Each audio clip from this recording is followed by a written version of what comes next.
Well, students of class 10th, after a long time, this is a new video on numerical based on the Ohm's law. तो हम लोगों ने Ohm's law में क्या पढ़ा था? If all the physical quantities like length, cross-sectional area, temperature, nature of material of conductor या wire remain constant, that means इन सारी चीज़ों का रिलेशन रेसिस्टेंस है, तो अगर R कांस्टेंट रहता है तो current drawn in the conductor is directly proportional to the potential difference applied across its ends. यानी कि V और I का जो रेशियो होगा वो कांस्टेंट होगा, और यहाँ पे कांस्टेंट सिग्निफाई कर रहा है किसको? रेसिस्टेंस ऑफ द कंडक्टर को। जिन लोगों को रेसिस्टेंस नहीं पता हो, मेरे पिछली वीडियोस को देख सकते हैं। रेसिस्टेंस को बहुत ही डिटेल में समझाया है, V बराबर आई आर। तो आज के जो बेसिक न्यूमेरिकल हम लोग स्टार्ट करने वाले हैं वो बहुत ही बेसिक न्यूमेरिकल्स हैं ओम्स लॉ पे, और उसके बाद सेम क्वेश्चन रिपीट होंगे जब हम लोग पढ़ेंगे कॉम्बिनेशन ऑफ रेसिस्टर्स। ठीक है, तो चलिए स्टार्ट करते हैं।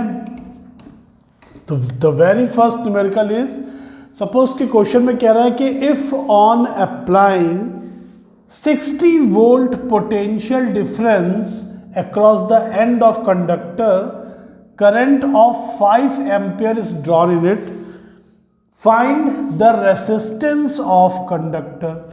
तो V गिवन है, I गिवन है, R फाइंड करना है, तो ऑफ कोर्स फॉर्मूला जो अप्लाई करेंगे V is equals I R, या R बराबर क्या निकल के आएगा? V अपॉन में I, तो 60 अपॉन में 5 and the unit of resistance is Om.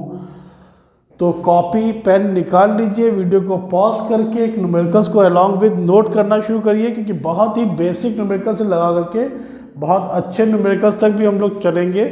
Different parts का पोटेंशियल कैसे फाइंड करते हैं ये आपको क्लास 12 में भी हेल्प करने वाला है। तो फर्स्ट क्वेश्चन था आपका। इसके बाद हमें पता है कि जब तक फिजिकल कंडीशन चेंज नहीं होती, रेसिस्टेंस में कोई चेंज नहीं होगा।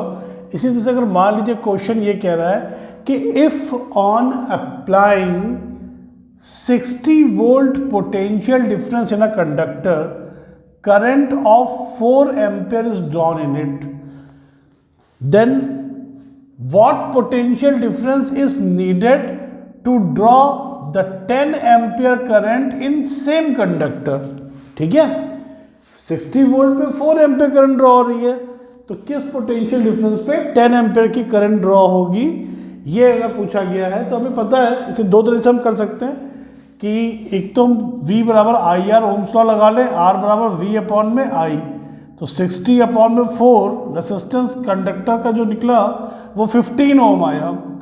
अब हमें पता है कि अगर फिजिकल कंडीशन चेंज नहीं होगी तो R कांस्टेंट रहेगा। तो again now I is given 10 ampere, resistance will remain constant, then potential difference V बराबर I into R। तो I2 is 10 ampere, R is same, इधर लिख देता हूँ, देख नहीं रहा होगा, V2 बराबर I2 into R, that is 10 into 15, 150 volt। तो how much potential difference is required in order to get the 10 ampere current in the same wire? That is 150 volt. Questions को नोट करते जाएं along with the watching video, और end of the video में कुछ अच्छे questions आपको इसी topic पे मिलने वाले हैं। तो थर्ड न्यूमेरिकल ये है कि on applying 100 volt potential difference across the conductor of length 2 meter, if 5 ampere current is drawn in it, then क्या फाइंड करना है? देखिए ध्यान से, what current is will draw in the wire of same material and same cross section, what current will be drawn in the wire when its length will be 5 meter and potential difference same, 100 volt पहले भी था, 100 volt अभी भी है। तो अब देखिए इस क्वेश्चन को भी आप, क्योंकि आप देख रहे हैं इस बार फिजिकल कंडीशन चेंज हुई है ना, नेचर चेंज हुआ है, यानी मटेरियल सेम है, area of cross section, temperature भी चेंज नहीं हुआ है, सिर्फ लेंथ वेरी कर रही है। तो क्योंकि हम लोग ने पढ़ रखा है R is directly proportional to length, तो अगर पहले तो हम लोग V बराबर IR से इनिशियल 2 मीटर वायर का जो रेजिस्टेंस था वो फाइंड कर लेते हैं। तो V बराबर IR 100 वोल्ट अप्लाई करने पे 5 एम्पियर करंट कितने लंबे वायर पे ड्रॉ हो रही है, 2 मीटर लॉन्ग वायर पे। तो ये जो रेजिस्टेंस निकलने वाला है 20 ohm, this is the resistance of 2 meter long wire. Resistance of what? Resistance of 2 meter long wire. अब क्वेश्चन में क्या कह रहा है कि कह रहा है कि अगर सेम वायर 5 मीटर का लेंथ ले लिया जाए और सेम पोटेंशियल डिफरेंस फाइंड किया जाए तो करंट कितनी ड्रॉ होगी। तो हमें पता है कि because R is directly proportional to L, अगर R directly proportional to L है तो लेंथ बढ़ेगी तो रेजिस्टेंस भी ऑफ कोर्स इंक्रीज होगा। इसके बाद इधर देखिए, तो when length was 2 metre, L1 की जगह 2 रख दीजिए, resistance R1 was 20 ohm, and now when length is 5 metre तो रेजिस्टेंस क्या होगा, तो क्रॉस मल्टीप्लाई करके 5 मीटर लॉन्ग वायर का रेजिस्टेंस कितना आएगा, 50 ओम। और अब ओम्स लॉ अप्लाई करिए कि पोटेंशियल डिफरेंस तो अनचेंज है, वो 100 वोल्ट ही है, बट रेजिस्टेंस बिकेम 50 ओम, तो current V upon R2 100 upon में 50, दैट इज कितने एम्पेयर की करंट ड्रॉ होगी, 2 एम्पेयर की। जाहिर सी बात है कि अगर लेंथ इंक्रीज होगी तो रेजिस्टेंस इंक्रीज होगा, और क्योंकि पोटेंशियल डिफरेंस सेम है तो रेजिस्टेंस अगर इंक्रीज होगा तो करंट की वैल्यू रिड्यूस ही होनी थी। पहले 5 एम्पियर ड्रॉ हो रही थी, अब कितनी ड्रॉ हो रही है, 2 एम्पियर। तो वीडियो को पॉज करें, वीडियो को पॉज करके न्यूमेरिकल नोट डाउन कीजिए। तो चलिए नेक्स्ट क्वेश्चन भी ऑलमोस्ट सिमिलर टॉपिक से बेस्ड देखते हैं। सपोज करिए कि इट इज गिवन दैट कि on applying 100 volt potential difference current of 5 ampere is drawn in a conductor, ठीक है, and now conductor is fold या conductor is doubled itself.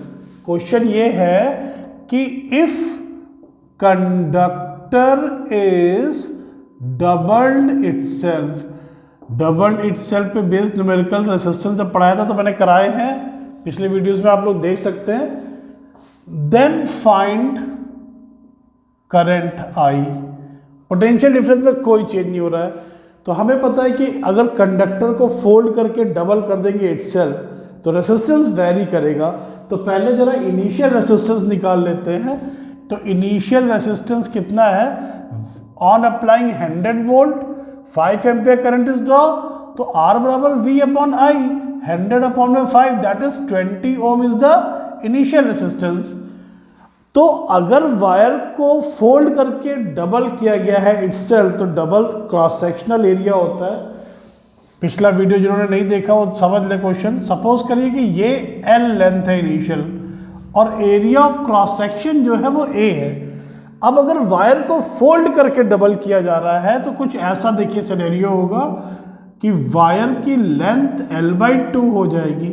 Length कितनी हो जाएगी, L/2, और एरिया A एंड A, अभी area कितना हो जाने वाला है, 2A।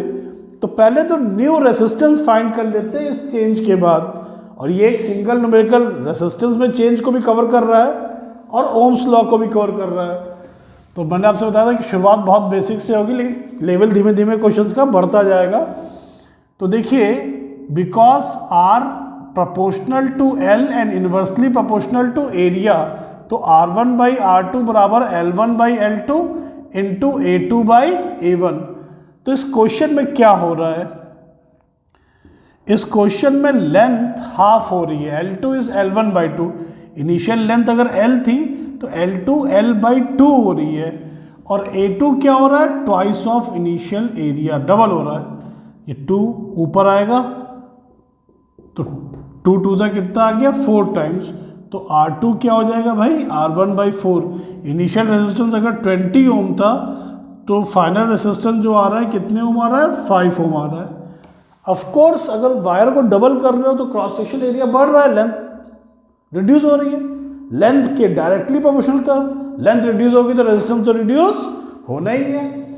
और एरिया अगर बढ़ेगा, एरिया के resistance is inversely proportional to the area, area increase होगा तो रेजिस्टेंस की वैल्यू कम होगी, और 2 बार कम हुई इसलिए अपॉन में 4 आया है फैक्टर, ठीक है। तो R2 इज इक्वल्स 5 ओम। तो कह रहा था कि सेम पोटेंशियल डिफरेंस में सिर्फ वायर को डबल किया गया है, करंट क्या होगी, तो now by Ohm's law I is equals V upon में R, R2 है तो यहाँ I2 कर लीजिए, जो हमसे पूछा गया है। ये कितना दिया गया था 100 और R2 कितना है 5, कैंसिल किया तो करंट ऑफ कोर्स पहले से 4 टाइम्स आ गई, कितनी आ गई 20 एम्पियर, ठीक है। तो वीडियो को पॉज करिए, क्वेश्चन को नोट डाउन करिए और समझने की कोशिश करिए कि V बराबर IR में जब लॉ पढ़ा था तो ये लिखा था कि when all the physical conditions are constant. यहाँ पे देखिए R की वैल्यू में वेरी करने वाला क्वेश्चन है, डबल किया है, क्रॉस सेक्शनल एरिया बदला है इसलिए R बदलेगा, और सेम वायर में अगर R बदलेगा तो सेम पोटेंशियल में करंट की वैल्यू चेंज होगी। If resistance will increase then current will decrease, okay.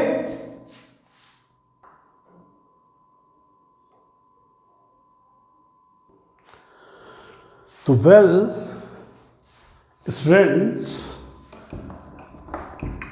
after such numericals based on the Ohm's law, we are going to discuss about the combination of resistors, which is damn easy topic। देखो भाई, आपने क्या पढ़ा है कि resistance of a conductor is directly proportional to its length and inversely proportional to its area. और topic जो है वो टॉपिक है हम लोग का कॉम्बिनेशन ऑफ रेसिस्टेंसेस या रेसिस्टर्स कर लीजिए, तो रिजल्टेंट रेसिस्टेंस क्या आएगा वो देख लेते हैं। तो देखिए, 2 तरह के कॉम्बिनेशन आपको पढ़ाए गए हैं। पहला कॉम्बिनेशन जो है वो है सीरीज कॉम्बिनेशन। सीरीज कॉम्बिनेशन में क्या होता है, इसे सीरीज कॉम्बिनेशन को एंड टू एंड कॉम्बिनेशन भी कहते हैं। और क्यों कहते हैं समझिए ध्यान से। सिंबल तो रेसिस्टेंस का पीछे आप देख ही चुके हैं कि when one end of a resistor is connected from other end of next resistor then this end to end combination is called series combination. अब अगर आप ध्यान से देखिए तो मैंने क्या बताया था आपको कि resistance is directly proportional to the length of conductor. अब आप सोचिए कि ये एक कंडक्टर A है, ठीक है, ये एक कंडक्टर A है जिसका रेसिस्टेंस R1 है। अब इसी के एक एंड से फर्दर दूसरे कंडक्टर B को कनेक्ट कर दिया, सेम क्रॉस सेक्शन था मान लीजिए, लेकिन रेजिस्टेंस डिफर था, वो था R2। और फिर एक और कंडक्टर को इसी की लेंथ इंक्रीज करते हुए कनेक्ट कर दिया जिसका रेजिस्टेंस था R3। तो इस टाइप का जो कॉम्बिनेशन है इसमें एक्चुअली क्या इंक्रीज हो रही है, लेंथ। क्या इंक्रीज हो रही है, लेंथ। अगर लेंथ इंक्रीज होगी तो because resistance is directly proportional to length, then of course resistance जो इफेक्टिव होगा या रिजल्टेंट होगा ये भी इंक्रीज होगा। और बोर्ड एग्जाम में सीरीज और पैरेलल कॉम्बिनेशन के क्वेश्चंस बहुत आते हैं, ध्यान रखिएगा। तो चलिए फिर ड्राइव करते हैं पहला combination which is series combination, और इसके बाद बात करेंगे पैरेलल कॉम्बिनेशन की। तो सीरीज कॉम्बिनेशन में कनेक्ट करने के लिए हमने we have taken the 3 resistors. ये सिंबल केवल दिखा रहे हैं रेजिस्टेंस का, वायर तो वैसा ही होता है जैसे प्रीवियस अभी डायग्राम बनाया था। और we have connected them end to end connect कर दिया है। R1, R2 और R3 ओम के 3 रेसिस्टर्स लिए हैं, इन्हें एंड टू एंड कनेक्ट किया और एक बैटरी V वोल्ट की एक की हेल्प से इस तरह से कनेक्ट करिए कि पॉजिटिव एंड R1 के एंड से जुड़ा हुआ है और नेगेटिव R3 से। जैसे ही की ऑन करी बैटरी के पॉजिटिव टर्मिनल से मान लीजिए आई करंट ड्रॉ हो रही है, तो अब देखिए ध्यान से, यही सेम करंट R1 के एक एंड से इंटर करके दूसरे एंड से बाहर निकलेगी, क्योंकि कंजर्वेशन लॉ ऑफ चार्ज के अकॉर्डिंग चार्ज ना डिस्ट्रॉय होगा ना क्रिएट होगा। सेम करंट R2 से होते हुए R3 में जाएगी, तो जो एक पॉइंट याद रखने वाला है, याद रखिएगा वो पॉइंट कि in series combination current in each remain same. हर एक कंडक्टर में, हर एक वायर में, हर एक रेसिस्टर में जो सीरीज में कनेक्टेड है, करंट उनमें सेम रहेगी।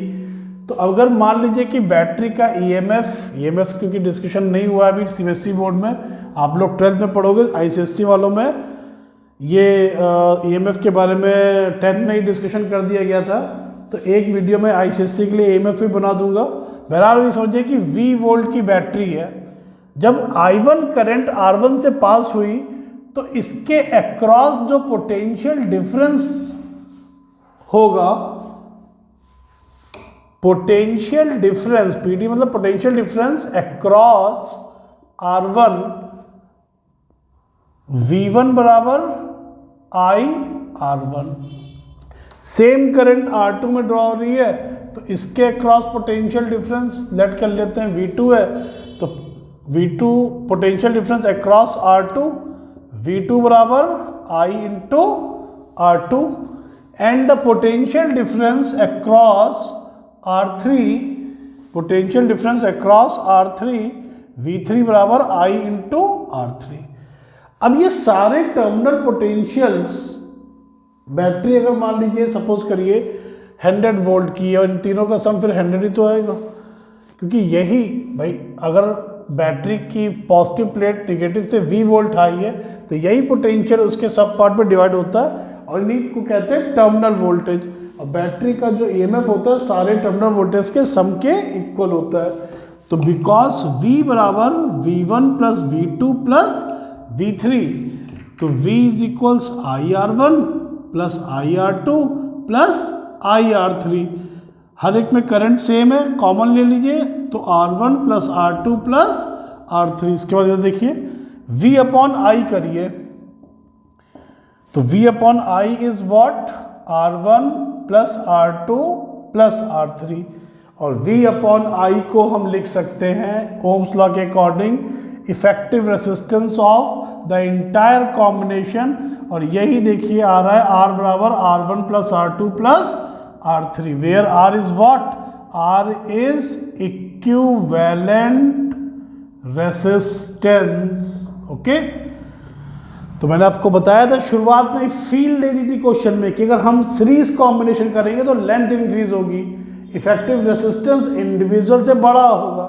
तो देखिए ना, अगर सपोज कर लीजिए कि R1 मान लीजिए 10 ओम है, R2 15 ओम है और R3 भी 10 ही ओम चलिए ले लेते हैं, तो देखिए सम रिजल्टेंट कितना आ रहा है 35 ओम, और रिजल्टेंट जो आ रहा है वो लार्जेस्ट से भी ग्रेट आ रहा है। तो सीरीज में जब हम रेसिस्टर्स को कंबाइन करते हैं तो इफेक्टिव रेसिस्टेंस हमेशा इंक्रीज होता है, ये चीज़ ध्यान रखिएगा। क्यों? क्योंकि सीरीज कॉम्बिनेशन में लेंथ इंक्रीज हो रही होती है, एंड टू एंड कॉम्बिनेशन कहलाता है सीरीज कॉम्बिनेशन। और सीरीज में कंबाइंड किए गए हर एक कंडक्टर में करंट सेम होगी। न्यूमेरिकल करते समय ये जो पॉइंट्स हैं ये बहुत आपको फायदा देने वाले हैं। तो सीरीज कॉम्बिनेशन के बाद चलिए नेक्स्ट कॉम्बिनेशन देख लेते हैं, या चलिए पहले एक छोटा सा न्यूमेरिकल और देख लेते हैं सीरीज कॉम्बिनेशन पे बेस्ड। क्वेश्चन ये है कि if two resistors of 10 ohm each are connected in series then find the effective resistance. तो भाई इफेक्टिव रेजिस्टेंस क्या होगा, इंडिविजुअल का सम, यही तो पढ़ा उन्होंने। तो 10 ओम के दो रेजिस्टर सीरीज में जोड़ दोगे तो इफेक्टिवली कितना आ जाएगा, 20 ओम। ठीक है, अब पैरेलल कॉम्बिनेशन क्या होता है, दो टाइप के कॉम्बिनेशन मैंने आपसे बताए थे। सीरीज कॉम्बिनेशन था एंड टू एंड, और दूसरा कॉम्बिनेशन था पैरेलल कॉम्बिनेशन। तो पैरेलल कॉम्बिनेशन में क्या होता है, दो पॉइंट के बीच सारे रेसिस्टर्स इस तरह से कनेक्ट कर दिए जाते हैं कि सारे रेसिस्टर्स का एक एंड एक कॉमन पॉइंट पर और दूसरा एंड दूसरे कॉमन पॉइंट पर अगर कनेक्टेड है तो इस कॉम्बिनेशन को कहते हैं पैरेलल कॉम्बिनेशन। तो मैथमेटिकल रिजल्ट या एनालिटिकल रिजल्ट निकालने से पहले फील समझ लीजिए आप। सपोज करिए कि ये एक कंडक्टर है ए और इसका रेसिस्टेंस है R1। अब एंड टू एंड नहीं जोड़ना है, एक एंड एक पॉइंट पे ये दूसरा कंडक्टर है B जिसका रेजिस्टेंस है R2, ये तीसरा कंडक्टर है C जिसका रेजिस्टर है R3। अब देखिए एक एंड एक पॉइंट से जोड़े हैं और दूसरे एंड दूसरे कॉमन पॉइंट से जोड़े हैं। ऐसा करने पे देखिए ध्यान से क्या चीज इंक्रीज हो रही है, क्रॉस सेक्शनल एरिया इंक्रीज हो रहा है, लेंथ में कोई चेंज नहीं है। और क्योंकि रेसिस्टेंस इन्वर्सली प्रोपोर्शनल था एरिया के, दैट मीन्स कि अगर इस कॉम्बिनेशन में एरिया इंक्रीज हो रहा है तो रेसिस्टेंस इफेक्टिव रिड्यूस होगा। और अभी आप थोड़ी देर में इसका एनालिटिकल एक्सप्रेशन देखोगे तो आपको समझ में आएगा कि पैरेलल कॉम्बिनेशन में रेसिस्टेंस की वैल्यू रिड्यूस होती है। तो देखिए हमने क्या किया है, R1, R2 और R3 ओम के तीन रेसिस्टर्स पैरेलल में पॉइंट ए और बी के अक्रॉस कनेक्ट किए हैं और बैटरी के थ्रू हमने एक पोटेंशियल डिफरेंस V क्रिएट किया। अब आप ध्यान से देखिए भाई, ए का पोटेंशियल VA है, B का पोटेंशियल VB, तो AB के अक्रॉस पोटेंशियल डिफरेंस जो होगा VA माइनस VB वही R1 के लिए होगा, सेम R2 के लिए होगा और R3 के लिए भी सेम होगा। क्यों? क्योंकि R1, R2, R3 तीनों का एक एंड A से कनेक्टेड है और अदर एंड B से। तो पैरेलल कॉम्बिनेशन में हर एक का पोटेंशियल डिफरेंस जो होता है ये सेम होता है। ये पॉइंट याद कर लीजिएगा, मैं जो लिख रहा हूं, potential difference across each resistor connected in parallel is same. तो सीरीज में क्या सेम रहता है, करंट, और पैरेलल में क्या सेम रहता है, पोटेंशियल डिफरेंस। तो सीरीज और कॉम्बिनेशन का रिजल्ट, ये पॉइंट नोट कर लीजिएगा। अब चलिए इसका एक्सप्रेशन देखते हैं कि भाई देखिए V volt potential difference setup किया और I करंट ड्रॉ हुई। इस जंक्शन पे पहुंच के करंट स्प्लिट हो जाएगी ऑफ कोर्स अकॉर्डिंगली, क्योंकि तीनों पे V तो सेम है। अब जिसका रेसिस्टेंस लो होगा उसमें हाई करंट ड्रॉ हो जाएगी, जिसका रेसिस्टेंस हाई होगा उसमें लो करंट ड्रॉ हो जाएगी। यही तो ओम्स लॉ था।